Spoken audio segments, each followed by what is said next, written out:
اللہ اکبر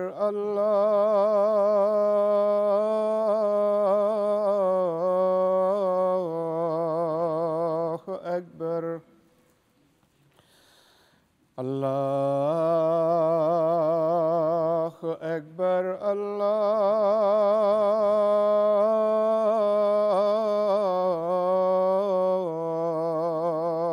اکبر أشهد أن لا إله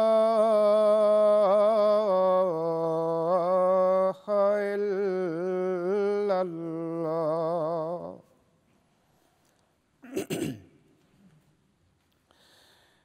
أشهد أن لا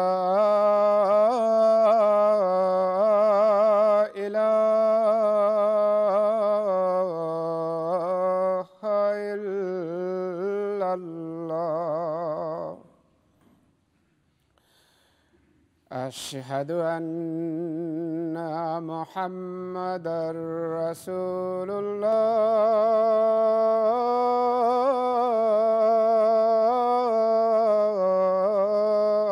الله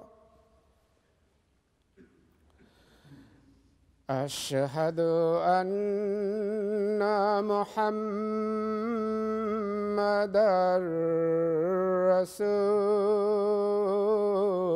رسول الله حي على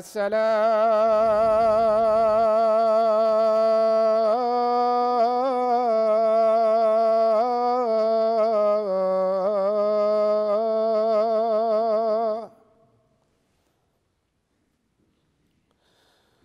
حي على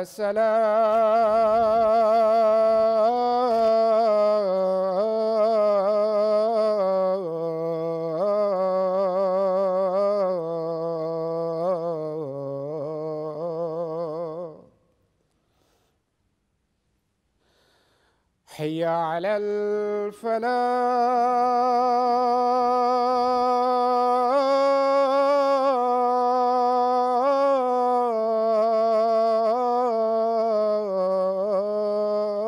الفلاح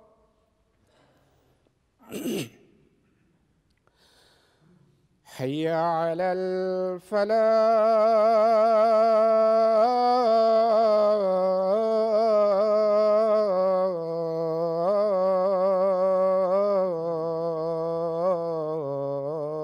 الفلاح الله أكبر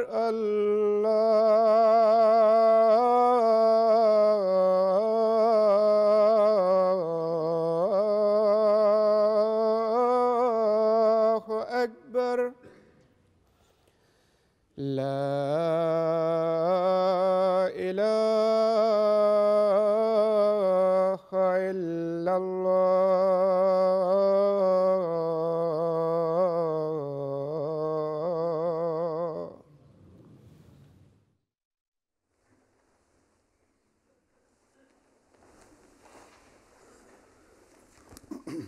السلام علیکم ورحمۃ اللہ۔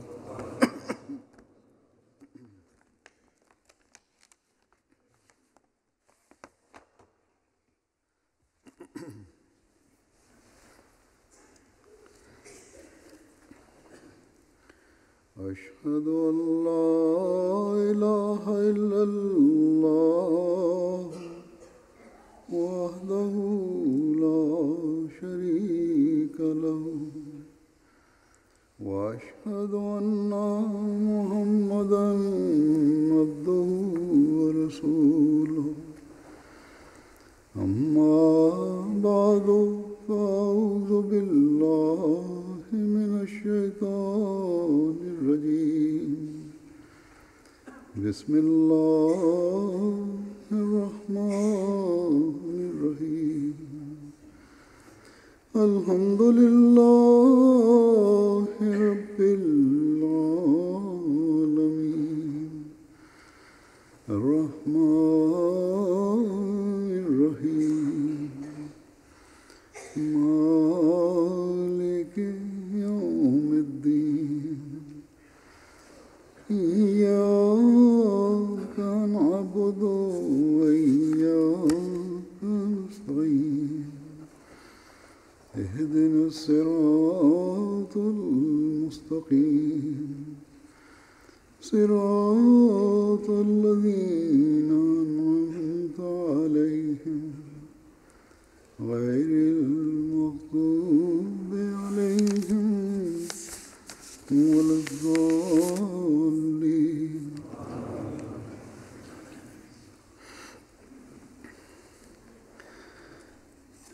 آج 27 مئی ہے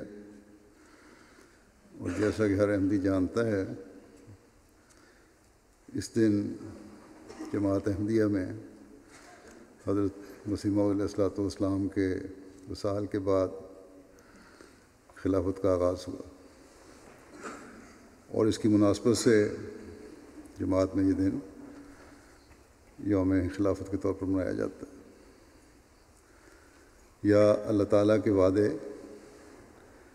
حضرت صلی اللہ علیہ وسلم کی پیش گوئی اور حضرت مسیح موعود علیہ الصلوۃ والسلام کی قدرت ثانیہ کے متعلق دی ہوئی خوشخبری پر ہم اللہ تعالیٰ کا شکر ادا کرتے ہیں کہ اللہ تعالیٰ نے ہمیں بکھرنے سے بچا لیا، ہمیں ایک لڑی میں پرو دیا. اور اس حوالے سے ہم یہ عہد بھی کرتے ہیں کہ ہم خلافت احمدیہ کے قیام اور ہمیشہ جاری رکھنے کے لیے ہر قسم کی قربانی کے لیے بھی تیار رہیں گے انشاءاللہ. جماعت احمدیہ کی گزشتہ 108 سالہ تاریخ اس بات پر گواہ ہے کہ اس عہد کو پورا کرنے کے لیے ایک کے بعد دوسری نسل نے ثبات قدم کے ساتھ قربانیاں دیں. اللہ تعالیٰ آئندہ بھی جماعت کے ہر فرد کو جو اس وقت جماعت میں ہے یا آئندہ انشاءاللہ شامل ہوگا ہمیشہ اس عہد کو نبھانے کی توفیق عطا فرماتا رہے. حضرت مسیح موعود علیہ السلام نے اپنی بعثت کا مقصد بندے کو خدا تعالیٰ کے قریب کرنا اور اللہ تعالیٰ کے تمام حقوق ادا کرنا اور بندوں کو ایک دوسرے کے حقوق ادا کرنے کی طرف توجہ دلانا بتایا ہے. رسالہ الوصیت میں بھی خلافت کے قیام کی خوشخبری عطا فرما کر حضرت مسیح موعود علیہ السلام نے ان باتوں کو ہی ہمیں اپنی زندگی کا حصہ بنانے کے لیے ہدایت فرمائی. چنانچہ رسالہ الوصیت میں ایک جگہ فرماتے ہیں کہ اگر تم پورے طور پر خدا کی طرف جھکو گے تو دیکھو میں خدا کے منشا کے موافق تمہیں کہتا ہوں کہ تم خدا کی ایک قوم برگزیدہ ہو جاؤ گے. خدا کی عظمت دلوں میں بٹھاؤ اور اس کی توحید کا اقرار نہ صرف زبان سے بلکہ عملی طور پر کرو تا خدا بھی عملی طور پر اپنا لطف و احسان تم پر ظاہر کرے. فرمایا کینہ پروری سے پرہیز کرو اور بنی نوع سے سچی ہمدردی سے پیش آؤ. ہر ایک راہ نیکی کی اختیار کرو، نامعلوم کس راہ سے تم قبول کیے جاؤ. پس اگر ہم توحید پر قائم رہیں اور بنی نوع کی ہمدردی میں ترقی کرتے رہیں، خلافت احمدیہ کے ساتھ وابستہ رہیں تو پھر وہ تمام ترقیات جن کا اللہ تعالیٰ نے حضرت مسیح موعود علیہ السلام سے وعدہ فرمایا ہے انہیں بھی ہم دیکھنے والے ہوں گے۔ اس بات کی بھی اللہ تعالیٰ سے خبر پا کر حضرت مسیح موعود علیہ السلام نے ہمیں خوشخبری دی۔ آپ فرماتے ہیں کہ یہ مت خیال کرو کہ خدا تمہیں ضائع کر دے گا، تم خدا کے ہاتھ کا ایک بیج ہو جو زمین میں بویا گیا۔ خدا فرماتا ہے یہ بیج بڑھے گا اور پھولے گا اور ہر ایک طرف اس کی شاخیں نکلیں گی اور ایک بڑا درخت ہو جائے گا۔ بس اس میں کوئی شک نہیں کہ حضرت مسیح موعود علیہ السلام کی قائم کردہ جماعت نے ترقی کرنی ہے۔ یہ خدا تعالیٰ کا وعدہ ہے۔ ہم میں سے ہر ایک کو اپنے جائزے لینے ہوں گے کہ ہم حقوق اللہ اور حقوق العباد کے لیے کیا کر رہے ہیں۔ دنیا کی نظر ہماری طرف ہے، اللہ تعالیٰ نے بھی یہ کام ہمارے سپرد کیا کہ توحید کو قائم کریں، خود بھی اللہ تعالیٰ کے قریب ہوں اور دنیا کو بھی اپنے پیدا کرنے والے واحد و یگانہ خدا کے قریب کرنے کی کوشش کریں اور انسانیت کی قدروں کو قائم کریں۔ گزشتہ دنوں میں اسکینڈینیوین ممالک کے دورے پر تھا، وہاں بعض اخباری نمائندوں نے اور دوسرے پڑھے لکھے لوگوں نے بھی یہ سوال پوچھا کہ تمہارے مقاصد کیا ہیں؟ میں ان کو یہی بتاتا رہا کہ خلافت احمدیہ اور جماعت احمدیہ کے مقاصد وہی ہیں جس کو حاصل کرنے کے لیے اللہ تعالیٰ نے حضرت مسیح موعود علیہ السلام کو بھیجا تھا، اور وہ یہی ہیں کہ بندے کو خدا تعالیٰ کے قریب کرنے کے لیے پوری کوشش کرنا اور بنی نوع انسان کے حق ادا کرنا۔ اس سے زیادہ ہمارا کوئی مقصد نہیں، کیونکہ آج کی دنیا میں ہم دیکھ رہے ہیں کہ دنیا خدا تعالیٰ کو بھول رہی ہے اور عموماً خدمت انسانیت کے نام پر خدمت اپنے مفادات حاصل کرنے کے لیے کی جاتی ہے، جس سے مزید بے چینیاں پیدا ہو رہی ہیں اور ملکوں اور قوموں کے تعلقات میں دوریاں پیدا ہو رہی ہیں۔ اس دور میں یہ بات دنیا داروں کو بڑی مشکل سے سمجھ آتی ہے کہ بغیر اپنے مفادات کے صرف خدا تعالیٰ کی رضا حاصل کرنے کے لیے کس طرح تم لوگ یہ کام کر سکتے ہو۔ ابھی شاید یہ لوگوں کا خیال ہوتا ہے دنیا داروں کا کہ محبت پیار کے نام پر تم احمدی لوگ جو ہو یہ دوسروں کے قریب آ رہے ہیں یا لوگوں کو قریب لانے کی کوشش کر رہے ہیں، اور بعد میں شاید جب تمہاری طاقت ہو جائے حکومتوں پر قبضہ کرو، شاید یہ تمہارا مقصد ہو جس کے لیے تم نے یہ طریقہ کار اختیار کیا۔ اسٹاک ہوم یونیورسٹی کے اسلامیات کے پروفیسر نے بھی اس قسم کا ایک موقع پر سوال کیا، تو اسے میں نے یہ جواب دیا حضرت مسیح علیہ السلام کے اس شعر میں جو جواب ہے کہ مجھ کو کیا ملکوں سے میرا ملک ہے سب سے جدا، مجھ کو کیا تاجوں سے میرا تاج ہے رضوان یار۔ اور یہی خلافت احمدیہ اور جماعت احمدیہ کا مقصد ہے۔ اس سفر میں اللہ تعالیٰ کے فضل سے میڈیا کے ساتھ بھی کافی انٹرویو ہوئے، غیروں کے ساتھ معلومہ مسجد کے افتتاح کے علاوہ ڈنمارک اور اسٹاک ہوم میں 2 ریسیپشن بھی ہوئیں جس میں اسلام اور قرآن کریم کی صحیح تعلیم اور آن حضرت صلی اللہ علیہ وسلم کی اسوہ حسنہ اور خلفائے راشدین کے نمونوں کے حوالے سے باتیں ہوئیں، تو اکثر نے برملا اس بات کا اظہار کیا کہ آج ہمیں اسلام کی حقیقی تعلیم کا پتہ چلا ہے، اور ہمیشہ یہی ہوتا ہے۔ اور دنیا میں آج کل جماعت احمدیہ کے ذریعے سے مختلف جگہوں پر جو بھی امن کے نام پر مجالس ہوتی ہیں، کانفرنسیں ہوتی ہیں، سمپوزیم ہوتے ہیں، اس میں یہی اظہار لوگ کرتے ہیں، اور یہ وجہ یہی ہے کہ آج دنیا میں ہر جگہ ایک ہی طرح اور ایک ہی موضوع پر اور اپنی پوری کوشش کے ساتھ مغرب میں بھی اور مشرق میں بھی، شمال میں بھی، جنوب میں بھی کوشش کی جا رہی ہے، وہ اس لیے کہ جماعت احمدیہ خلافت کے ساتھ وابستہ ہے اور اس کی ہدایات پر کام کرتی ہے۔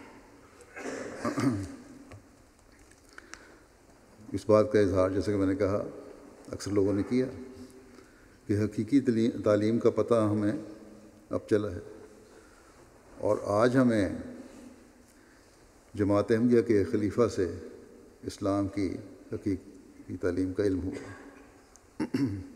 پس حضرت مسیح علیہ السلام کے بعد جاری نظام خلافت نے نہ صرف ماننے والوں کی رہنمائی کی اور کرتا ہے یا خلافت رہنمائی کرتی ہے، بلکہ دوسروں کو، غیروں کو، اسلام کے مخالفین کو یا اسلام سے خوف کھانے والوں کو بھی صحیح اسلامی تعلیم کے نمونے دکھاتی ہے۔ غیروں پر ہمارے فنکشن میں آ کر کیا اثر ہوتا ہے، اس وقت اس کے چند نمونے میں پیش کرتا ہوں۔ ڈنمارک میں ہوٹل میں ایک ریسیپشن تھی جس میں ممبر پارلیمنٹ بھی آئے تھے، منسٹر بھی تھے وہاں کے کلچر اور مذہب کے، میئر اور سیاستدان بھی، مختلف علمی شخصیات بھی، اور ایمبیسیوں کے نمائندے بھی آئے تھے۔ انہوں نے اس فنکشن کو سنا، دیکھا اور اظہار کیا بلا تخصیص ساروں نے کہ ہمیں اسلام کی تعلیم کا صحیح علم ہوا ہے۔ ایک ڈینش مہمان تھے، اسٹین ہافمین، کہنے لگے کہ خلیفہ کی تقریر سن کر مجھے بہت زیادہ تسکین ہوئی ہے اور خوشی ہوئی کہ آج کے اس دور میں ایسے پیغام کی نہایت اشد ضرورت ہے۔ پھر کہنے لگے کہ اللہ کرے کہ اسکینڈینیویا میں خلیفہ کے الفاظ بہترین رنگ میں سمجھے جائیں۔ پھر وہاں کا ایک شہر ہے ڈنمارک کا، ناکسکو، وہاں سے کافی بڑی تعداد میں لوگ آئے ہوئے تھے، میئر بھی اس شہر کے اور سیاستدان بھی، دوسرے پڑھے لکھے لوگ بھی۔ وہ کہتے ہیں کہ وہاں کی کونسل کے ایک ممبر تھے کہ خلیفہ کی تقریر بہت اثر رکھتی تھی، مجھے یہ جان کر بہت خوشی ہوئی کہ لاکھوں مسلمان بغیر کسی خوف کے محض دنیا میں امن کے قیام کی خاطر ایک روشن مینار کی طرح کھڑے، اور یہ وہ لوگ ہیں جو جماعت احمدیہ سے منسلک ہیں۔ پھر ایک مہمان نے کہا، تقریر کے بعد میرے میز پر بیٹھے تمام لوگ اسلام کو صحیح سمجھنے کے حوالے سے بات کر رہے تھے۔ لوگ کہہ رہے تھے کہ یہ یقیناً بڑی خوشی کی بات ہے کہ اسلام اس خوبصورت انداز میں پیش کیا گیا ہے۔ خاص طور پر ڈینش لوگ تو اسلام کے ایک پہلو کو ہی جانتے ہیں، یہ لوگ جانتے ہی نہیں کہ اسلام کے اندر مختلف فرقے بھی موجود ہیں جو امن چاہتے ہیں۔ کہنے لگے، میرے نزدیک یہ بتانا بہت ضروری ہے اور مجھے یقین ہے کہ آج اس تقریب میں شامل تمام مہمان ایک نئے عزم کے ساتھ گھر جائیں گے، اور ڈنمارک میں خاص طور پر جو پہلی بنیاد وہیں پڑی تھی، جو خاکہ بنایا گیا تھا حضرت صلی اللہ علیہ وسلم کا غلط رنگ میں، ان کو میں نے یہی کہا تھا کہ اس سے نفرتیں پیدا ہوں گی، امن خراب ہوگا، تباہی اور بربادی آئے گی اور کچھ نہیں ملے گا تمہیں۔ اور اس بات کو انہوں نے تسلیم کیا کہ گو کہ یہ ایشو ایسا ہے جو ہمارے لیے بڑا حساس ہے کہ اس خاکوں پہ بات کی جائے، لیکن جس طریقے سے تم نے سمجھایا ہے ہمیں بڑی اچھی طرح سمجھ آ گئی ہے۔ ایک مہمان نے یہ کہا کہ آج کے خطاب کے بعد لوگوں کی مسلمانوں کے بارے میں رائے ضرور تبدیل ہوگی۔ کہنے لگا کہ اب میں نے اسلام کو بہتر سمجھنے کے لیے ایک قرآن کریم بھی منگوایا ہے جس میں حاشیے بھی موجود ہیں، اور آج کی شام کے بعد مجھے اپنی کم علمی کا بھی احساس ہوا ہے۔ کہنے لگا کہ میں قرآن کریم بھی پڑھوں گا۔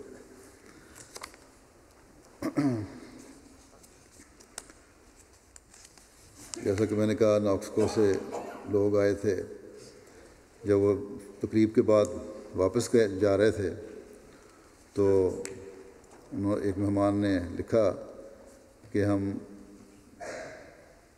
آپ کو بڑا ہزاروں بار شکریہ ادا کرتے ہیں۔ کہتے ہیں کانفرنس زندگی بھر کے لیے ایک یادگار لمحہ کے طور پر ہمیشہ یاد رہے گی، تجربے کے طور پر یاد رہے گی۔ کہنے لگے کوپن ہیگن سے ناکسکو واپسی تک کوچ میں ایک خاص ماحول تھا۔ تمام سفر اس کانفرنس کے بارے میں باتیں ہوتی رہیں اور ہر ایک اس بات سے متفق تھا کہ ہم نے ایک بہت اچھا دن گزارا ہے اور ہمیں بہت کچھ سیکھنے کو ملا ہے۔ ایک صحافی نے اپنے جذبات کا اس طرح اظہار کیا کہ بہت کچھ سیکھا اور خلیفہ کی تقریر نے مجھے سوچنے پر مجبور کر دیا ہے، خاص طور پر اس بارے میں کہ اسلام کی تصویر جو میڈیا میں دکھائی جاتی ہے وہ حقیقت سے بہت مختلف ہے۔ کہنے لگا کہ میں ان کی کسی بات پر کوئی تنقید نہیں کر سکتا، کیونکہ ان کی ساری باتیں ہی پیار، محبت اور ایک دوسرے کے احترام سے متعلق تھیں، اور انہوں نے کہا کہ یہی چیزیں امن کی کنجی ہیں۔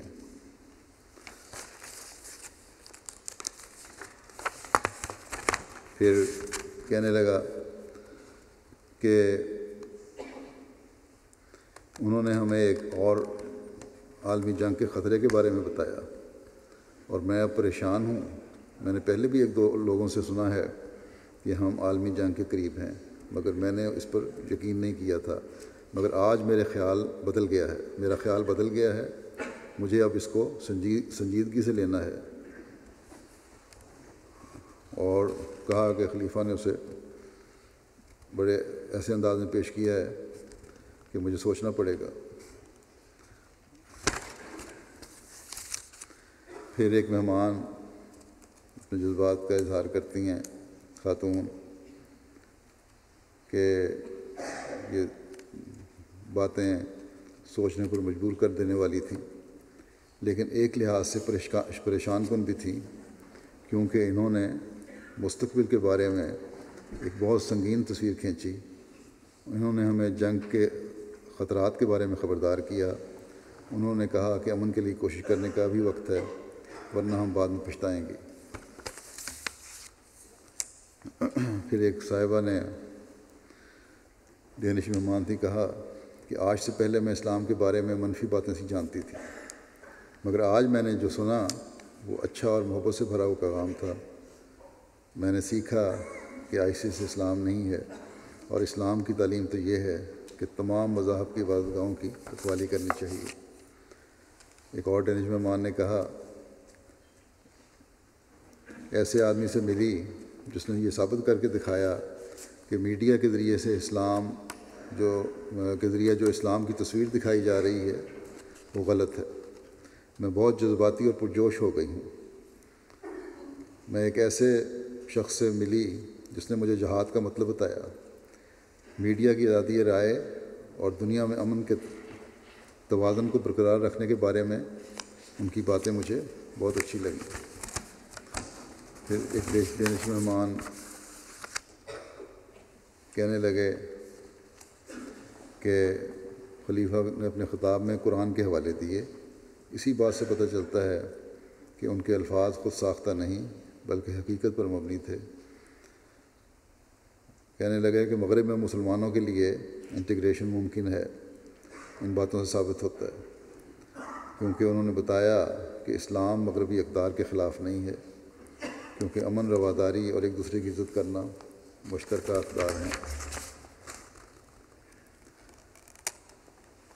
پھر کہنے لگے کہ سچ کہوں تو ڈینش لوگ مسلمانوں سے اور ان جنگوں سے جو مشرق وسطیٰ میں ہو رہی ہیں بہت ڈرتے ہیں، مگر کم از کم آج کے بعد ہمیں یہ تو پتہ چل گیا ہے کہ وہاں پر جو ہو رہا ہے وہ محمد صلی اللہ علیہ وسلم کی یا ان کے مذہب کی غلطی نہیں، بلکہ ان کی تعلیم کو بگاڑا گیا ہے۔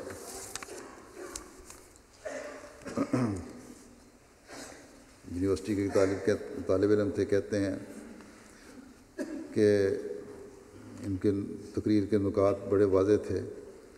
اسلام کی اقدار کا اظہار جس طرح کیا گیا بڑی واضح تھی، اور ایسی اقدار ہیں جنہیں ہم سب کو اپنانا چاہیے۔ اور کہنے لگے مجھ پر اور تمام حاضرین پر یہ ثابت کیا ہے کہ اسلام ایک پرامن مذہب ہے، اور یہ قرآن کی آیات کے حوالوں سے ثابت کیا، اور آن حضرت صلی اللہ علیہ وسلم کی زندگی اور ان کے خلفاء کی مثالوں سے ثابت کیا، اور یہ مجھے بڑا اچھا لگا، اور جماعت احمدیہ کے مقاصد کو بھی واضح کیا، جس سے مجھے صحیح اسلام کو سمجھنے کا موقع ملا۔ ایک اور مہمان نے اپنے جذبات کا اظہار اس طرح کیا کہ جس طریق پر انہوں نے ہماری نسل اور اس وقت درپیش مسائل کے بارے میں بات کی اور قرآن کو بنیاد بنا کر ان مسائل کا حل بتایا، وہ بہت ہی اعلیٰ تھا۔ کم از کم مجھے آج سے پہلے ہرگز علم نہیں تھا کہ قرآن انصاف کے بارے میں اتنا کچھ کہتا ہے۔ پھر کہنے لگے کہ اسلام کے بارے میں میرے نظریات بالکل بدل گئے ہیں۔ پہلے مجھے صرف وہی پتہ تھا جو میڈیا بتاتا تھا، مگر اب میں نے دوسری طرف کی حقیقت کو دیکھ لیا ہے۔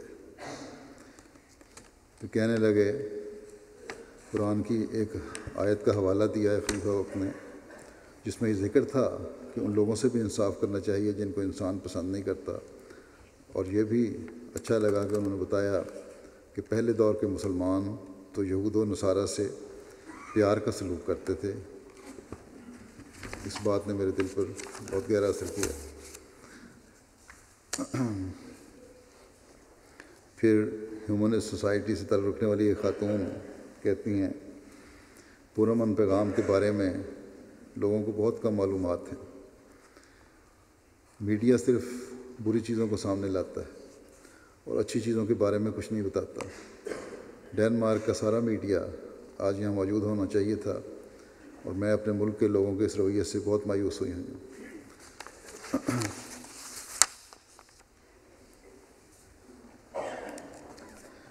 پھر ایک ڈینش خاتون نے کہنے لگیں مجھے اسلام کے بارے میں کچھ نہیں پتہ تھا، مگر آج میں نے بہت کچھ سیکھا، اور میں خوش ہوں کہ اس لحاظ سے آپ کے خلیفہ میرے استاد ہیں۔ میں مانتی ہوں کہ اسلام پرامن مذہب ہے۔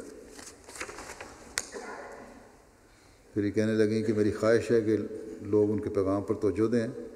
میں چاہتی ہوں کہ اس تقریر کا ڈینش ترجمہ مل جائے تاکہ میں سب الفاظ اچھی طرح سے جذب کر سکوں اور دوسروں کو بھی بتا سکوں۔ پھر انہوں نے کہا کہ خلیفہ کا پیغام پورے ڈنمارک میں پھیلانا چاہیے۔ ہمیں ان کے پیغام کو ماننا ہوگا اور ان سے سیکھنا ہوگا۔ مجھے لگتا تھا کہ سارے مسلمان پرتشدد ہوتے ہیں، مگر اب مجھے ایسے خیالات رکھنے پر بہت شرم محسوس ہو رہی ہے۔ اکثریت ان میں سے اچھی ہے، مگر میڈیا نے ہمارے ذہن بھر دیے ہیں۔ پھر کہا میرے شوہر مجھے آج صبح یہاں آنے سے منع کر رہے تھے، کیونکہ انہیں لگ رہا تھا کہ وہاں کوئی حملہ ہو جائے گا یا کوئی خودکش حملہ ہو جائے گا، مگر میں نے انہیں آنے پر مجبور کیا کیونکہ میں متجسس تھی، اور اب وہ خوش ہیں کہ وہ بھی آ گئے۔ دونوں میاں بھی آئے ہوئے تھے۔ بلکہ کہنے لگیں بلکہ وہ تو کافی جذباتی ہو گئے ہیں۔ پھر کہنے لگی میں تو یہ کہوں گی کہ جو دعوت کے باوجود نہیں آیا وہ بڑا بیوقوف ہے۔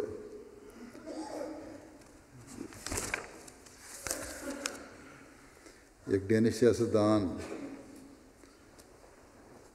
کیم لافن ہوم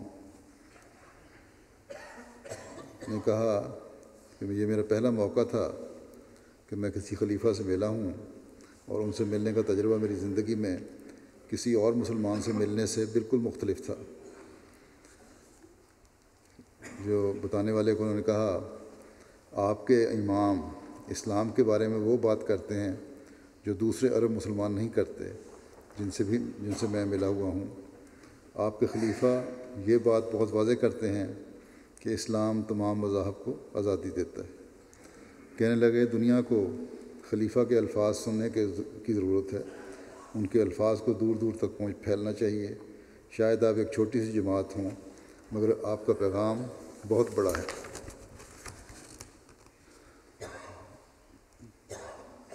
پھر کہنے لگے، یہ تقریب بہت معلوماتی تھی۔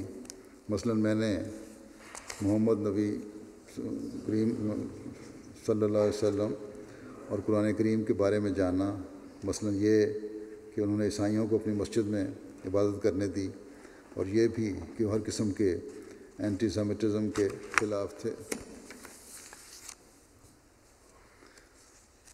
امریکن ایمبیسی کے نمائندہ کہنے لگے کہ خلیفہ نے اسلام کا حقیقی چہرہ دکھایا۔ لوگ برسلز اور پیرس کے حملوں کے بعد اسلام سے ڈرنے لگ گئے تھے، مگر خلیفہ نے واضح کیا کہ اس دہشت گردی کا اسلام سے کوئی تعلق نہیں۔ اسلام ایک حکمت اور امن کا پیغام ہے۔ میں ایمبیسڈر کو تمام نکات بتاؤں گا جن کا خلیفہ نے ذکر کیا ہے، اور ان سنگین موضوعات کا بھی بتاؤں گا جن کا خلیفہ نے ذکر کیا ہے، یعنی آزادی رائے اور یہ کہ آج کل لوگوں کو آپس میں اکٹھا ہونے کی ضرورت ہے۔ ایک ڈینش مہمان جو ٹیچر ہیں کہنے لگیں، آج میں نے اسلام کے بارے میں بہت کچھ سیکھا ہے، اور میں اپنے طلباء کو جا کر وہ سب کچھ بتاؤں گی جو میں نے آپ کے خلیفہ کو کہتے سنا۔ کہنے لگیں، بہت سے لوگ اسلام سے خوفزدہ ہیں، مگر خلیفہ سے میں نے یہ سیکھا ہے کہ ہمیں اسلام سے نہیں بلکہ دہشت گردی اور شدت پسندی سے ڈرنا چاہیے، اور اسلام اور دہشت گردی دونوں ایک دوسرے سے جدا ہیں۔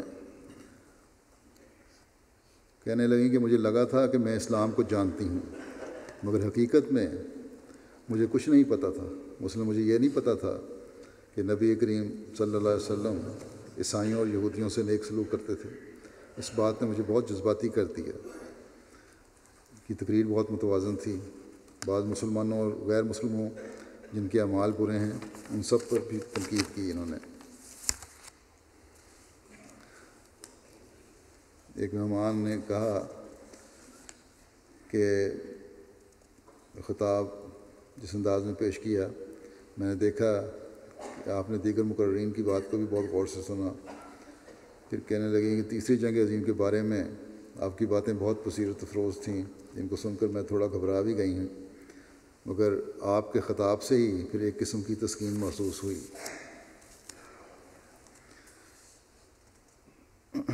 مالمو میں بھی 140 سے زائد سویڈش مہمان شامل ہوئے مسجد کے افتتاح میں، اور ممبران پارلیمنٹ، مالمو سٹی کے mayor, police chief, city church کے نمائندے، یونیورسٹیوں کے پروفیسر اور مختلف شعبوں سے تعلق رکھنے والے لوگ۔ ایک یہودی مہمان نے کہا کہ آج کا یہ دن میرے لیے بہت معلوماتی تھا، کیونکہ میں نے اسلام کے بارے میں بہت کچھ سیکھا ہے۔ کہنے لگے کہ اس دنیا میں اسلام کے بارے میں بہت زیادہ منفی سوچ پائی جاتی ہے، اور ہم سب مسلمانوں کی شدت پسندی سے ڈرتے ہیں۔ اس لیے میں ایک مسلمان رہنما کے صرف اور صرف پیار کے پیغام کو سن کر حیران رہ گیا۔ کہنے لگے کہ انہوں نے کہا کہ آپ کو خدا کی عبادت کرنی چاہیے، مگر ساتھ ہی انسانیت سے محبت بھی کرنی چاہیے۔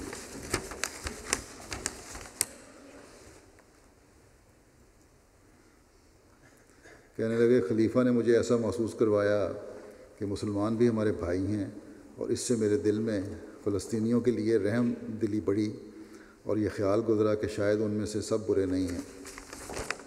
بہرحال اپنے قصور تو کوئی نہیں مانتا، لیکن یہ تسلیم کر لیا انہوں نے کہ ہمیں رحم دکھانا چاہیے۔ ایک خاتون جو عیسائی پریسٹ ہیں ہسپتال میں کام کرتی ہیں، کہنے لگیں میرا خیال ہے کہ یہ بالکل درست بات ہے کہ یہاں معالموں میں اور یورپ میں لوگ مسلمانوں سے اور مسجدوں سے خوفزدہ ہیں، اور خلیفہ نے امن کے متعلق اور اس حوالے سے کہ لوگوں کی ذمہ داریوں کے بارے میں ذمہ داریاں کیا ہیں بڑی اہم باتیں کی ہیں۔ انہوں نے ہمیں ایک مسجد کے مقاصد کے بارے میں بتایا، اور میں امید کرتی ہوں کہ وہ دوسروں کو ان مقاصد کے بارے میں قائل کرنے میں کامیاب ہو جائیں گے۔ یقیناً انہوں نے مجھے تو قائل کر لیا ہے۔ یہ مسجد کے مقاصد کا موضوع بہت ضروری تھا اور اس کا ہر لفظ بامعنی اور گہرا تھا۔ پھر کہنے لگیں کہ انہوں نے پیغام دیا کہ ایک دوسرے سے خوف نہیں کرنا چاہیے بلکہ ایک دوسرے کو سمجھنا چاہیے اور ایک دوسرے کے خیالات بانٹنے چاہیے۔ پھر کہنے لگیں حقیقت تو یہ ہے کہ آپ کے خلیفہ کی تقریر نے مجھے ہلا دیا ہے، میں بہت جذباتی ہو گئی ہوں۔ آج میں نے ایک مسلمان سربراہ کو صرف امن کے بارے میں بولتے سنا، اور انہوں نے مجھے بتایا کہ اسلام انسانیت کی خدمت کا مذہب ہے۔ ان کی تقریر کا بہترین حصہ یہ تھا کہ انہوں نے کہا کہ انسانیت کو اپنے خالق کو پہچاننا ہوگا اور خدا پر پختہ یقین رکھنا چاہیے۔ یہی میرا بھی نظریہ ہے۔ معلم شہر کے میئر اینڈرسن صاحب نے کہا کہ عامہ ان کی یقین دہانی کروائی اس ایڈریس میں، بلکہ اس شہر اور علاقے میں تعمیر ہونے والی مسجد کے حقیقی مقاصد بیان کیے۔ بس اس مسجد کو ہم اس شہر میں قیام امن اور انٹیگریشن کا ذریعہ سمجھتے ہیں۔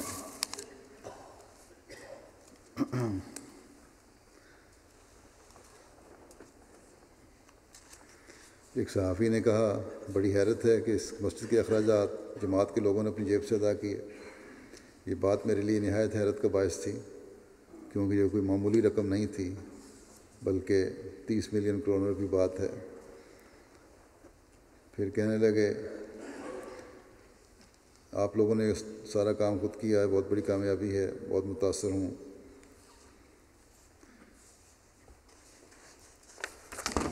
یہ کہنے لگیں کہ دہشت گردی اور ظلم و ستم کے واقعات دیکھتا ہوں، کہنے لگے صحافی مرد، مگر آپ لوگ ان سے مختلف ہیں۔ کہنے لگے کہ ایک عرصہ پہلے میں اپنا واقعہ سنایا کہ میں ایک سپر مارکیٹ میں جا رہا تھا، وہاں ایک شخص نے مجھے پوچھا کہ کیا میں مسلمان ہوں؟ اس پر میں نے اسے بتایا کہ نہیں، میں مسلمان نہیں ہوں، عیسائی ہوں۔ وہ مجھے کہنے لگا کہ اگر تم عیسائی ہو تو جہنم میں جاؤ۔ بس کہتے ہیں یہ سوچ ہے مسلمانوں کی، لیکن آپ لوگوں کی سوچ بالکل مختلف۔ یہ باتیں آپ احمدیوں میں نظر نہیں آتی۔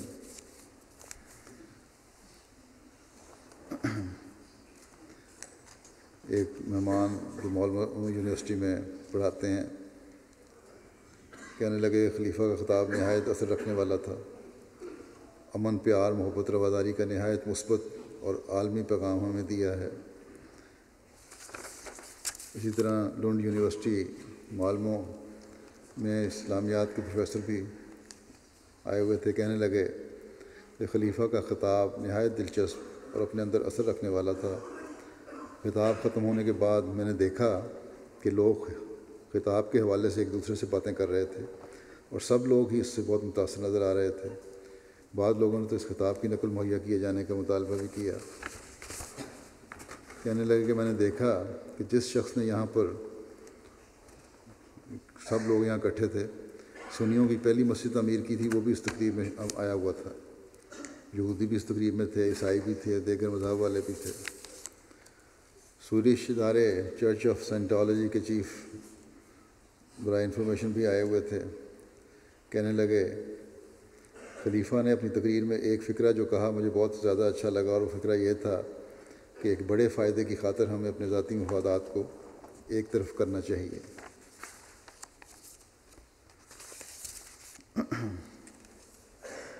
ایک دوست مائیکل جن کے والدین پولش ہیں، سویڈن میں رہتے ہیں، کہنے لگے کہ تقریر ہر لحاظ سے مکمل تھی، اس میں امن اور ایک دوسرے کے مدد کرنے کا پیغام تھا، اور افریقہ کا ذکر بھی انہوں نے کیا، اسکول اور دوسری سہولیات مہیا جو کی جا رہی ہیں افریقہ میں۔ کہنے لگا کہ میں خدا پر یقین رکھتا ہوں، مگر یہاں پر اکثر لوگ عموماً دوسرے لوگ جو ہیں وہ نہیں رکھتے، اس لیے میں بہت فخر محسوس کر رہا ہوں کہ ایسا شخص وجن آیا جو خدا پر اور ایک خالق پر پختہ یقین رکھتا ہے۔ خطاب کے سننے کے بعد اب میں اسلام سے نہیں ڈرتا بلکہ صرف شدت پسندوں سے ڈرتا ہوں۔ مجھ پر بھی واضح ہو گیا کہ دونوں آپس میں جدا جدا ہیں۔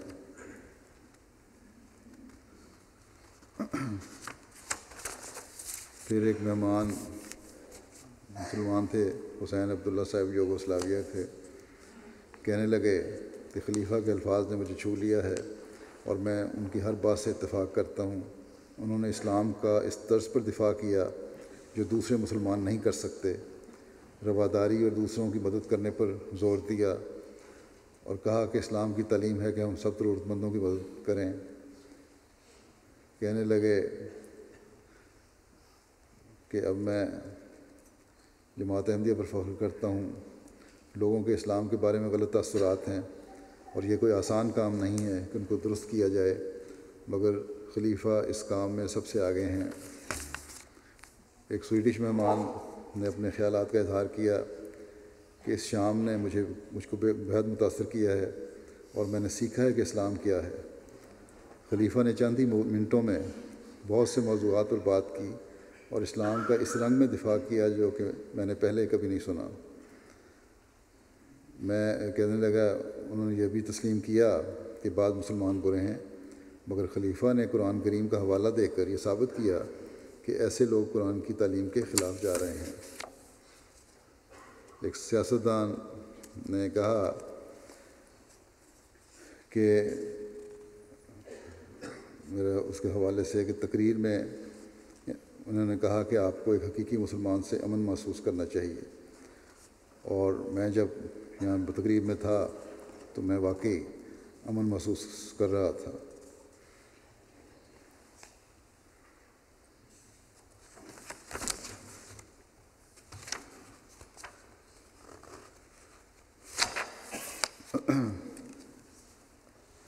ایک عیسائی پادری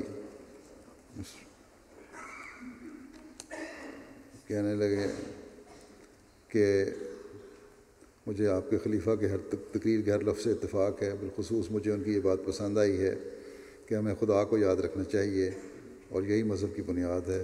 نیز یہ کہ انہوں نے شروع میں جب قرآن پڑھا تو مجھے وہ بہت روحانی اور ہلا دینے والا لگا۔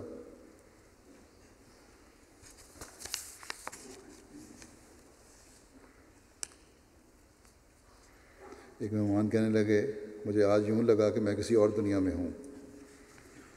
مرکزی موضوع بھی یہی تھا کہ ایک دوسرے کا خیال رکھیں، خاص طور پر ان کا جو سب سے کمزور اور ضرورت مند ہیں۔ پھر کہنے لگا خلیفہ نے قرآن کے ذریعے ثابت کیا کہ مذہب دل کا معاملہ ہے۔ انہوں نے یقیناً مجھے تسلی دلائی اور مجھے امید ہے کہ دوسروں نے بھی جہاں موجود تھے اس طرح فائدہ اٹھایا ہوگا۔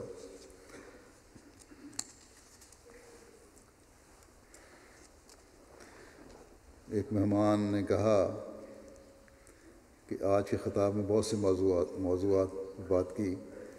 لوگ کہتے ہیں کہ اسلام شدت پسندی کا مذہب ہے، مگر آپ کے خلیفہ کا پیغام اس سے بالکل مختلف ہے۔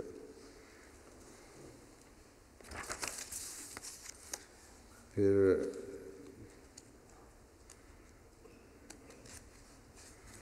ایک سویڈش مہمان نے کہا کہ اسلام کے بارے میں بہت کچھ سیکھا۔ یہ بڑی اچھی بات تھی کہ جس طرح میڈیا ہمیں ہر وقت اسلام کے بارے میں بتاتا ہے کہ یہ ایک متشدد مذہب ہے، مگر آج ہمیں اس کے برعکس ہی سننے کو ملا۔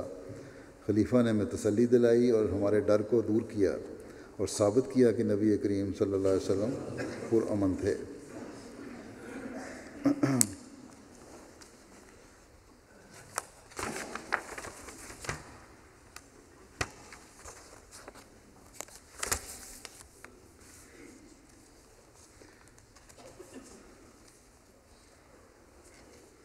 پھر ایک مہمان نے کہا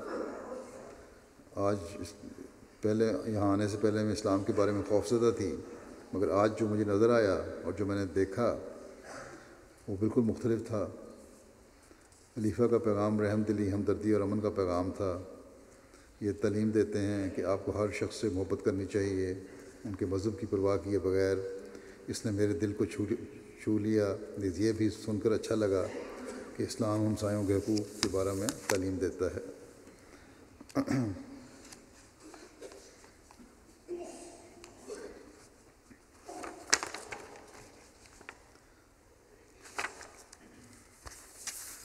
اس طرح کے بہت سارے تاثرات مہمانوں کے ہیں، بدھسٹ بھی ہیں، عیسائی بھی ہیں، اور سب نے اس بات کا اظہار کیا کہ اسلام کی تعلیم اور آن حضرت صلی اللہ علیہ وسلم کا اسوہ جو ہے وہ یقیناً شدت پسندی کے خلاف ہے۔ ایک ممبر آف پارلیمنٹ نے کہا کہ خلیفہ کو ہر جگہ اور ہر پلیٹ فارم پر اسلام کی نمائندگی کرنی چاہیے اور لوگوں کو ان کی بات سننی چاہیے۔ اگر کسی کو اسلام کا کچھ بھی خوف تھا تو وہ آج دور ہو گیا ہوگا۔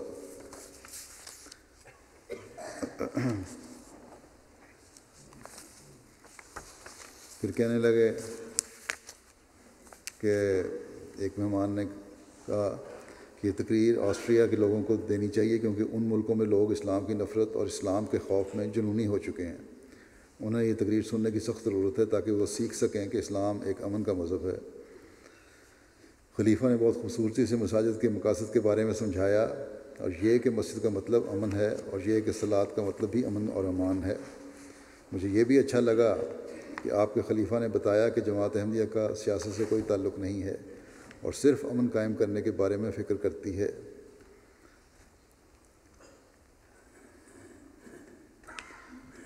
اور مجھ پر یہ بات بہت اثر انداز ہوئی جب خلیفہ نے کہا کہ احمدی انسانیت کی تکالیف دور کرنا چاہتے ہیں اور ان کی مدد کرنا چاہتے ہیں۔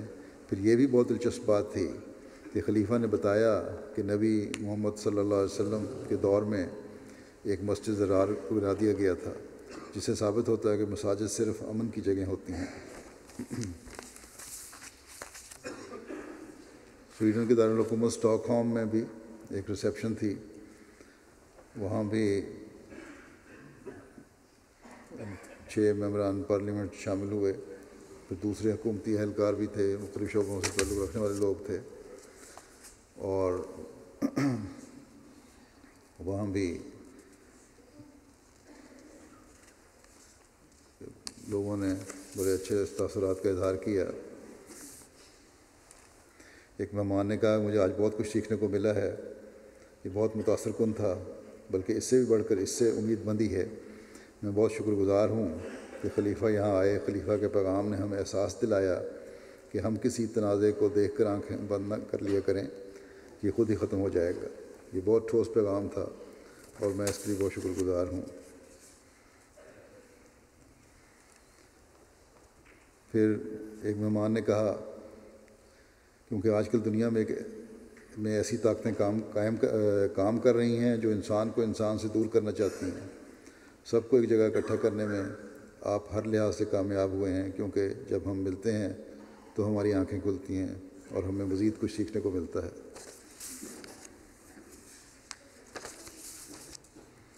عراق سے آنے والے ایک عیسائی مہاجر سلام صاحب نے کہا کہ میں نے عراق میں کبھی ایسی باتیں نہیں سنی، وہاں لوگ اسلام کی وہ شکل پیش نہیں کرتے جو آپ کے خلیفہ بتا رہے ہیں۔ کاش کہ عراقی لوگ خلیفہ کی بات سن لیتے تو ہمیں اس طرح ہجرت نہ کرنی پڑتی اور یہاں سویڈش لوگوں کے سامنے بھکاری بن کر نہ آنا پڑتا۔ یہاں سویڈش لوگوں کو لگتا ہے کہ میں کوئی حق جمانے آیا ہوں۔ یہ احساس میرے لیے بہت برا ہے۔ عراق میں آپ کے خلیفہ جیسا ایک شخص بھی نہیں ہے۔ خلیفہ تو صاف صاف بات کرتے اور بتاتے ہیں کہ دنیا میں کیا ہو رہا ہے۔ آپ کی جماعت تمام مسلم فرقوں سے بہتر ہے۔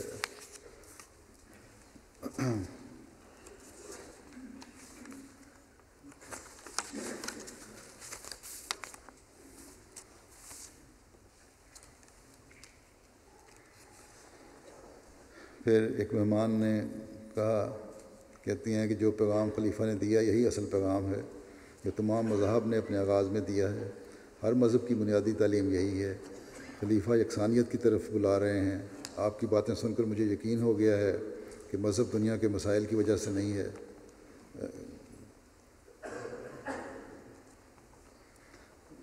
مذہب دنیا کے مسائل کی وجہ نہیں ہے، کہ دنیا کے مسائل مذہب کی وجہ سے نہیں ہیں۔ اگر مسلمانوں کے ساتھ ہمارے اختلافات ہیں تو وہ مذہب کے نہیں ہیں بلکہ کلچر کے ہیں۔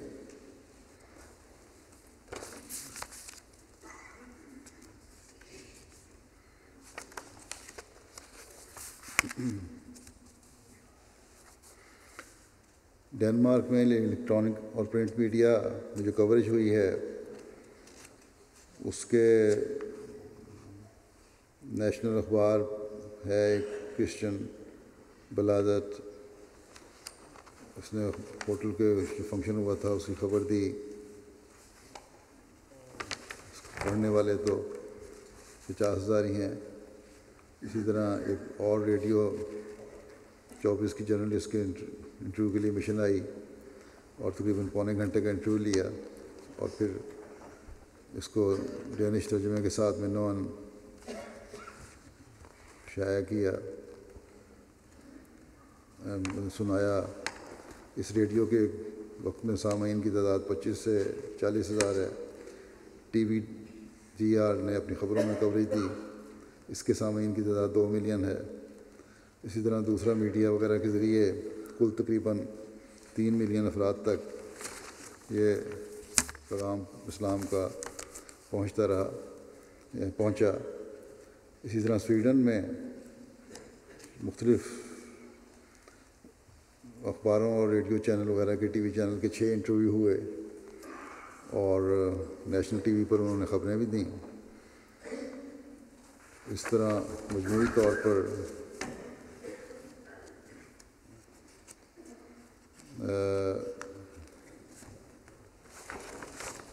تقریباً 8 ملین کے قریب لوگوں تک سویڈن میں بھی پیغام پہنچا۔ بس یہ باتیں جو جس طرح جماعت کا پیغام پہنچ رہا ہے اور جس طرح لوگوں کے تاثرات ہیں جو میں نے بیان کیے، عمومی طور پر اسلام کی تعلیم سن کر ان لوگوں کو حقیقت کا علم ہوا کہ اسلام کی حقیقی تعلیم اللہ تعالیٰ کا حق ادا کرنے کے میں ہے اور اس کے ساتھ ہی سلامتی اور امن کا پیغام ہے اور حقوق العباد ادا کرنا ہے۔ اور یہ لوگوں کو پتہ لگ گیا کہ جماعت احمدیہ نے کیونکہ خلافت کے ساتھ وابستہ ہے اس لیے یہ حقوق ادا کر رہی ہے۔ بس یہ بنیادی چیز ہے کہ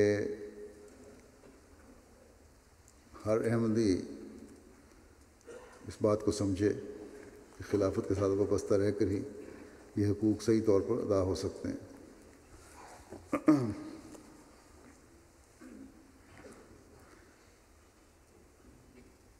حقیقی خلافت صرف اپنوں کے خوف کو امن میں نہیں بدلتی بلکہ غیروں کے خوف کو بھی امن بدلتی ہے، اور یہی اکثر تاثرات جو لوگوں نے بیان کیے ہیں انہوں نے یہی کہا ہے، جس کا خلاصہ میں نے بیان کیا ہے کہ ان کے جو خوف کی حالتیں تھیں وہ یہاں ہمارے فنکشنوں پر آ کر امن میں تبدیل ہوگی۔ یہ کیونکہ اللہ تعالیٰ کا وعدہ ہے اور اس وجہ سے اللہ تعالیٰ کی تائیدات بھی ساتھ ہیں جو اسلام کی خصوصی تعلیم کا دوسروں پر اثر ڈالتی ہیں۔ اس لیے بعض نے قرآن کریم کو پڑھنے کا بھی اظہار کیا، 1-2 کی مثالیں میں نے پیش کی۔ حضرت مسیح علیہ السلام سے ہٹ کر اگر کوئی اس زمانے میں خلافت قائم کرنا چاہتا ہے یا چاہے گا تو ناکام ہوگا اور امن قائم نہیں کر سکے گا۔ چونکہ ہم دیکھتے ہیں کہ جب حقیقی خلافت تھی خلافت اولیٰ کے زمانے میں، جو ابتدائی زمانے میں خلافت راشدین کے زمانے میں، حضرت عمر کے زمانے میں کیا ہوا؟ شام اور عراق میں ایسا امن قائم کیا کہ وہاں کے عیسائی اس وقت جب کہ رومن حکومت نے دوبارہ قبضہ کرنے کی کوشش کی، روتے تھے کہ مسلمان دوبارہ واپس آئیں، اور جب مسلمان دوبارہ واپس آئے تو انہوں نے خوشیاں منائیں۔ لیکن اب کیا ہو رہا ہے؟ شام اور عراق میں خلافت کے نام پر جو تحریک شروع ہوئی، ایک تو اس میں کوئی طاقت نہیں تھی، حقیقت نہیں تھی، اور جو شروع میں ابتدائی طاقت تھی وہ بھی اب ختم ہو گئی اور کوئی زور نہیں رہا۔ جو کام خلافت کے نام پر شروع ہوا تھا 2-3 سال میں، بلکہ اس سے بھی کم عرصے میں، وہ اس کو میں صرف ایک تنظیم کا نام رہ گیا، جس نے نہ اپنوں کو امن دیا ہے نہ غیروں کو امن دیا ہے۔ وہاں جانے والے بہت سے ایسے ہیں جو اسلام اور خلافت کے نام پر ایک جذبے کے ساتھ گئے تھے، یہاں سے یورپ سے بھی جاتے رہے، لیکن غیر اسلامی حرکتیں دیکھ کر مایوس بھی ہوئے۔ کئی ان میں ایسے ہیں واپس آنا چاہتے ہیں لیکن نہیں آ سکتے، یہ بھی میڈیا میں آ رہا ہے، خوف کی حالت میں رہ رہے ہیں، تمام راستے ان کے لیے بند ہیں۔ شدت پسندی کا یہ حال ہے کہ گزشتہ دنوں ایک خبر تھی کہ ایک عورت کا چھوٹا بچہ، دودھ پیتا بچہ، بھوک سے تڑپ رہا تھا اور گھر کا فاصلہ دور تھا۔ عورت نے ایک علیحدہ جگہ جا کر بالکل درخت کے نیچے اپنے آپ کو لپیٹ کے بچے کو دودھ پلانا شروع کیا۔ تو اس وقت نام نہاد یہ اسلام کے ٹھیکیدار اور اسلام کی حفاظت کرنے والے آ گئے، اور ان نام نہاد خلافت کے سپاہیوں نے اس عورت سے اس کا بچہ چھینا کہ تم سڑک پہ بیٹھی دودھ پلا رہی ہو، حالانکہ بالکل ایک جگہ علیحدہ جگہ پہ تھی، اور پھر بچہ چھین کر گولیاں مار کر اس عورت کو مار دیا۔ تو یہ وہ ظلم ہے جو وہاں ہو رہے ہیں، اور مارا اس بات پر کہ تم یہ غیر اسلامی فعل کر رہی ہو۔ انہوں نے تو اپنوں کا امن بھی چھین لیا ہے، تو غیروں کو انہوں نے کیا امن دینا ہے؟ جیسا کہ میں نے مثال دی کہ حضرت عمر کے زمانے میں تو عیسائی بھی اس بات پر خوش تھے کہ ہمیں مسلمان امن دے رہے ہیں اور عیسائی امن نہیں دے رہے، اور آج اس کے بالکل الٹ ہو رہا ہے۔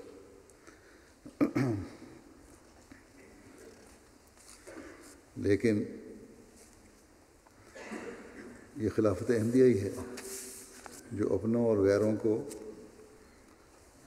کے خوف کو امن میں بدل رہی ہے، اور مختلف لوگوں کے تاثرات سے یہ واضح ہو رہا ہے کہ اللہ تعالیٰ کی تائیدات خلافت احمدیہ کے ساتھ ہیں اور کبھی کم نہیں ہوتی۔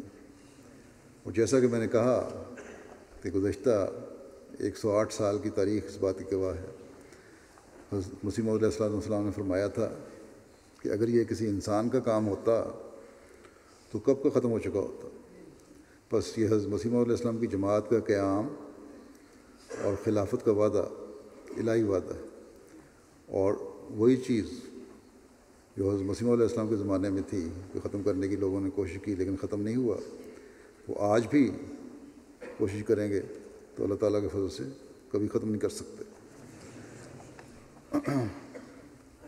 اور یہ خلافت اور یہ نظام اللہ تعالیٰ کے فضل سے ہمیشہ جاری رہنے کے لیے۔ اگر ہم اپنے وسائل کو دیکھیں تو اس بات کا تصور بھی نہیں کر سکتے کہ اتنی بڑی تعداد تک اسلام کا پیغام پہنچا سکتے ہیں، لیکن جب اللہ تعالیٰ کی تقدیر نے یہ فیصلہ کر لیا ہو کہ اس نے یہ پیغام زمین کے کناروں تک پہنچانا ہے، تو پھر ان ترقیات کو کون ہے جو روک سکتا ہے؟ کوئی دنیاوی طاقت روک نہیں سکتی۔ اور اللہ تعالیٰ ہمیں یہ دعا کرنی چاہیے کہ اللہ تعالیٰ ہر احمدی کو ہمیشہ وفا کے ساتھ خلافت احمدیہ کے ساتھ منسلک رکھے، اور ہم اللہ تعالیٰ کے وعدوں کو مزید شان سے جلد از جلد پورا ہوتا ہوا دیکھ سکیں۔ نماز کے بعد میں 3 جنازے بھی پڑھاؤں گا، ایک جنازہ حاضر ہے اور 2 غائب۔ جنازہ حاضر ہے مکرم چودھری فضل احمد صاحب وقف کا، جو ماسٹر غلام محمد صاحب مرحوم آف ننکانہ کے بیٹے تھے، 23 مئی 2016 کو 80 سال کی عمر میں وفات پا گئے۔ انا للہ و انا الیہ راجعون۔ آپ حضرت عمر الدین صاحب بنگوی صحابی حضرت مسیح علیہ السلام کے نواسے اور مولوی کرم اللہ صاحب ظفر مرحوم کے بھتیجے تھے۔ لمبا عرصہ منڈی بہاؤدین میں رہے، پھر جرمنی شفٹ ہو گئے۔ چند سال سے لندن میں مسجد فضل کے حلقہ میں مقیم تھے۔ ساری زندگی مختلف عہدوں پر جماعت کی خدمت کی توفیق ملی۔ منڈی بہاؤدین میں بھی سیکٹری مال، سیکٹری تعلیم قرآن اور امام اصلاحات وغیرہ عہدوں پر فائد رہے۔ جہاں بھی رہے سینکڑوں بچوں کو قرآن کریم پڑھانے کی توفیق ملی۔ 1987 کے رمضان المبارک میں کلمہ طیبہ کے کیس میں اسیر راہ مولا رہنے کا شرف بھی حاصل ہوا۔ انتہائی نیک صالح قرآن کریم سے محبت کرنے والے شفیق اور بزرگ انسان تھے۔ مرحوم موسی تھے۔ عثمان گان نے 5 بیٹیاں اور 2 بیٹے یادگار چھوڑے ہیں۔ اللہ تعالیٰ مرحوم کے درجات بلند فرمائے۔ دوسرا جنازہ ہے مکرم داؤد احمد صاحب، شہید ابن مکرم حاجی غلام محی الدین صاحب کا، جو کراچی میں رہتے تھے۔ 24 مئی 2016 کو 60 سال کی عمر میں مخالفین احمدیت نے رات تقریباً 9 بجے آپ کو گھر کے باہر فائرنگ کر کے شہید کر دیا۔ انا للہ و انا الیہ راجعون۔ تفصیلات کے مطابق داؤد احمد صاحب اپنے گھر کے باہر ایک غیر جماعت کے انتظار میں بیٹھے تھے۔ ان کے دوست ابھی تھوڑے فاصلے پر ہی تھے کہ اسی دوران ایک موٹر سائیکل پر سوار دو نامعلوم افراد آئے اور پیچھے بیٹھے ہوئے شخص نے موٹر سائیکل سے اتر کر آپ پر فائرنگ کر دی۔ غیر جماعت دوست جن کی مدد کے لیے آگے بڑھے تو حملہ آوروں نے ان کی ٹانگوں پر بھی فائر کیے اور موقع سے فرار ہو گئے۔ فائرنگ کے نتیجے میں مکرم داؤد صاحب کے 3 گولیاں لگیں جو سینے اور پیٹ سے آر پار ہو گئیں۔ فائرنگ کی آواز سن کر ارد گرد سے لوگ جائے وقوع پر جمع ہو گئے اور انہوں نے مکرم داؤد صاحب کو فوری طور پر قریبی واقعہ ہسپتال میں پہنچایا، جہاں سے فرسٹ ایڈ کے بعد دونوں کو لیاقت نیشنل ہسپتال شفٹ کر دیا گیا، جہاں ڈاکٹر نے داؤد صاحب کا آپریشن کیا، لیکن پیٹ میں لگنے والی گولیوں نے جگر اور بڑی اور چھوٹی آنت کو شدید متاثر کیا تھا۔ سینے میں لگنے والی گولی سے بہت زیادہ خون ضائع ہو گیا تھا، اس لیے جان بر نہ ہو سکے اور آپریشن کے دوران ہی جامِ شہادت نوش فرمایا۔ انا للہ و انا الیہ راجعون۔ جو غیر جماعت دوست تھے ان کے زخمی تھے وہ اللہ تعالیٰ کے فضل سے بہتر ہیں۔ شہید مرحوم کے خاندان میں احمدیت کا نفوذ ان کے دادا حضرت مولوی الف الدین صاحب آف چونڈا ضلع سیالکوٹ کے ذریعے سے ہوا تھا، جنہوں نے حضرت مسیح علیہ السلام کے دست مبارک پر بیعت کر کے جماعت احمدیہ میں شمولیت اختیار کی تھی۔ پھر یہ خاندان روا شفٹ ہو گیا اور 1956 میں روا میں ان کی پیدائش ہوئی۔ ان کے والد نیوی میں ملازم تھے، پھر یہ کراچی چلے گئے اور وہاں پھر انہوں نے تعلیم حاصل کی۔ ان کا ایک حادثے میں بازو بھی ضائع ہو گیا تھا اور لیکن انہوں نے کبھی بازو کی کمی کو اپنے کام میں حائل نہیں ہونے دیا۔ بے شمار خوبیوں کے مالک تھے، بڑے نرم مزاج، علاقے کے ہر دل عزیز شخصیت تھے، ایماندار، نیک دل، نیک سیرت، شریف النفس۔ وقوع کے بعد تحقیق کرنے والے ادارے جب علاقے کے لوگوں سے معلومات لے رہے تھے تو ہر شخص کا یہی کہنا تھا کہ یہ شخص تو کسی سے جھگڑا نہیں کر سکتا۔ جھگڑا کرنا تو دور کی بات ہے، یہ تو دوسروں کی مدد کیا کرتے تھے اور دوسروں کے کام آنے والے نیک انسان تھے۔ جماعتی خدمات میں پیش رہے۔ آپ کا گھر عرصہ 18 سال تک نماز سینٹر کے طور پر استعمال ہوتا رہا اور اسی طرح انصار اللہ اور جماعتی کاموں کی خدمت کی توفیق ان کو ملی۔ ان کا ایک بیٹا اس وقت جامعہ احمدیہ میں 4تھے سال میں پڑھ رہا ہے، 2 بیٹے ان کے باہر کام کر رہے تھے، ملک سے باہر تھے۔ اللہ تعالیٰ شہید مرحوم کے درجات بلند فرمائے اور ان کے بچوں کو بھی ان کی نیکیاں جاری رکھنے کی توفیق عطا فرمائے۔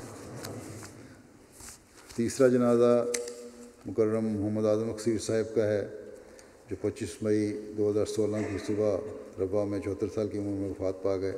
انا للہ و انا الیہ راجعون۔ آپ مکرم مولوی محمد اشرف صاحب سابق امیر جماعت احمدیہ بھیرا کے ہاں اکتوبر 1942 میں قادیان میں پیدا ہوئے۔ آپ کے خاندان میں احمدیت آپ کے دادا مکرم منشی محمد رمضان صاحب کے ذریعے آئی، جنہوں نے 1909 میں بیعت کی تھی۔ آپ حضرت مولوی محمد اسماعیل صاحب حلال پوری کے نواسے اور مکرم مولوی محمد انس جلیل کے بھانجے تھے۔ آپ کے والد مکرم مولوی محمد اشرف صاحب بھی وقف جدید کے معلم تھے۔ بنیادی تعلیم میٹرک تھی، پھر آپ جامعہ میں داخلہ لے لیا اور 1961 میں زندگی وقف کی، جامعہ احمدیہ رغو میں داخل ہوئے۔ 1969 میں وہاں سے شہادت کا امتحان پاس کیا، اسی دوران ایف اے اور مولوی فاضل کا امتحان بھی پاس کیا۔ پھر ان کا تقرر وہاں وزارت اصلاح و ارشاد نے اور مختلف جگہوں پر ہوتا رہا۔ ادارت المتصنفین وکالت تبشیر میں بھی کام کیا اور وزارت تعلیم القرآن میں بھی کام کیا۔ مختلف علاقوں میں مربی کے طور پر کام کیا۔ اصلاح و ارشاد مقامی میں 90 سے 98 تک اشاعت و تصنیف کی نظارت میں کام کیا۔ پھر وکالت دیوان میں 99 سے 2006 تک کام کیا۔ 2006 سے 8 تک وکالت اشاعت کے ماہنامہ تحریک جدید کے ایڈیٹر رہے۔ اکتوبر 2008 سے وفات تک نگران متخصصین جو اسپیشلائز کرتے ہیں جامعہ کے فارغ التحصیل، ان کے نگران رہے۔ اللہ تعالیٰ کے فضل سے بڑے کامیاب مربی داعی اللہ مناظر تھے۔ کتابیں بھی انہوں نے بعض لکھیں، انصار اللہ میں بھی خدمات کا موقع ملا اور بڑے دعا گو انسان تھے۔ اللہ تعالیٰ ان کے درجات بلند فرمائے۔ ان کے ورثاء میں ان کی اہلیہ کے علاوہ 3 بیٹیاں اور 1 بیٹا ہے۔ بیٹا یہی ہے جو باپ کے جنازے پہ جا بھی نہیں سکے۔ اللہ تعالیٰ ان بچوں کو بھی اور اہلیہ کو بھی صبر اور حوصلہ عطا فرمائے اور اپنے باپ کی نیکیوں کو جاری رکھنے کی توفیق عطا فرمائے۔